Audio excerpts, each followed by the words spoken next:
வணக்கம் விவசாய சொந்தங்களே.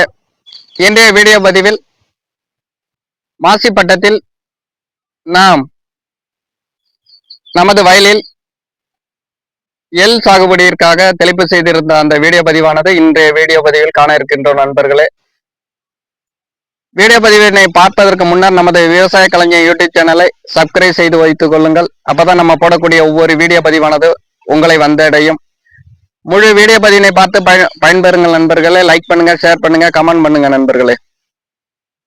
தற்போது சம்பா பருவ நெல் சாகுபடி முடிந்த பிறகு நமது வயல்வெளிகள் மாசி பட்டத்தில் பார்த்தீங்கன்னா நாட்டு ரக எள்ளானது நடவு செய்து இருந்தோம். அந்த காட்சி பதிவை தற்போது பார்க்கலாம் நண்பர்களே. பார்க்கக்கூடிய காட்சியானது தற்போது ஒரு 85 நாட்கள் ஆகிவிட்டது நண்பர்களே. மாசி மாதத்தில் நாம் கடைசி வாரத்தில் தெளிப்பு செய்திருந்தோம் நாட்டு ரக எள்ளானது. அந்த பார்க்கக்கூடிய காட்சி பதிவை தற்போது காணலாம் நண்பர்களே. தற்போது ஒரு 85 நாட்களை தாண்டி விட்டது. காட்சி பதிவுகளை பார்க்கலாம் நண்பர்களே.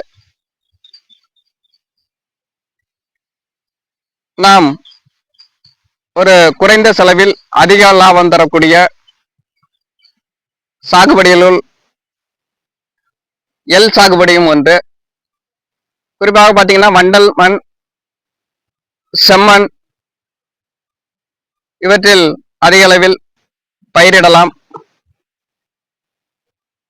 இதனுடைய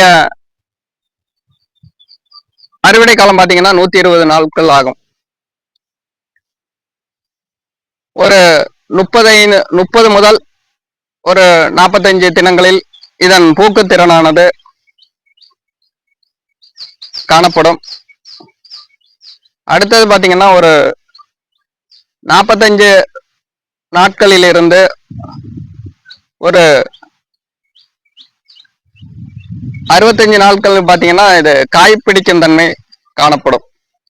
தற்போது காய்களானது காய் பிடிக்கும் தன்மை வைத்து இப்ப ஓரளவுக்கு முற்றும் தன்மைக்கு வந்து கொண்டிருக்கிறது. பூவானது நிறைவடைந்து விட்டது, பூக்கும் தன்மை நிறைவடைந்து விட்டது.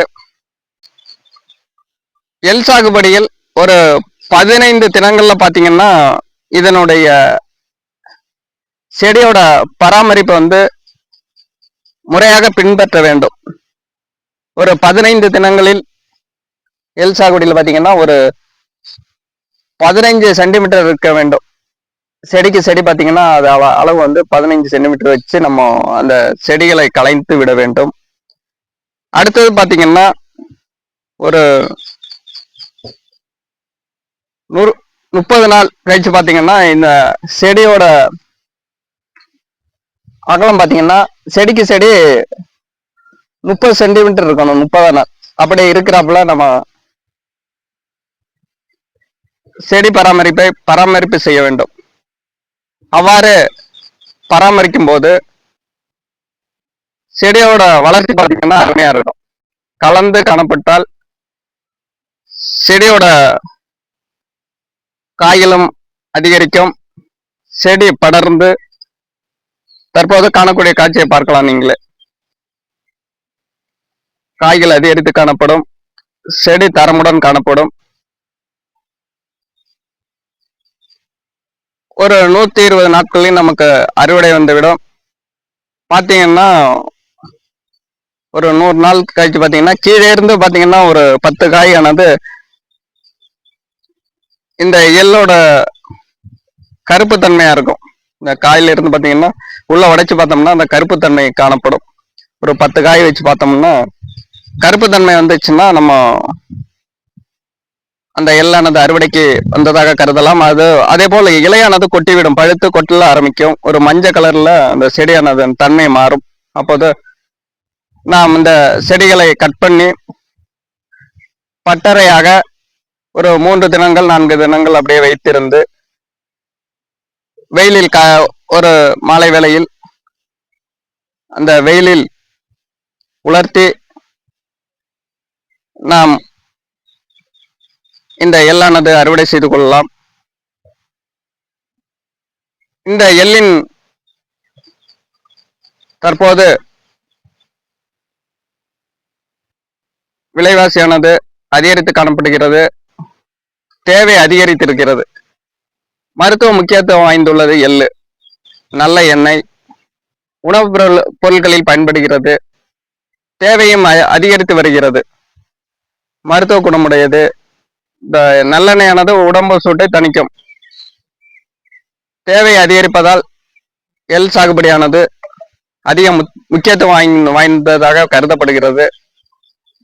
தற்போது நாம் மாசிப்பட்டத்தில் நமது ஏரியாவிற்கு ஒரு ஏற்ற தருணமாக கருதப்படுகிறது நமது வேதாரண்யம் பகுதியில். நன்றி விவசாய சொந்தங்களை. இந்த வீடியோ சப்ஸ்கிரைப் செய்து வைத்துக் கொள்ளுங்கள். அப்பதான் நம்ம போடக்கூடிய ஒவ்வொரு வீடியோ பதிவானது உங்களை வந்தடையும். கருத்துக்களை கமெண்ட்ல சொல்லுங்க நண்பர்களே. நன்றி சொந்தங்களே.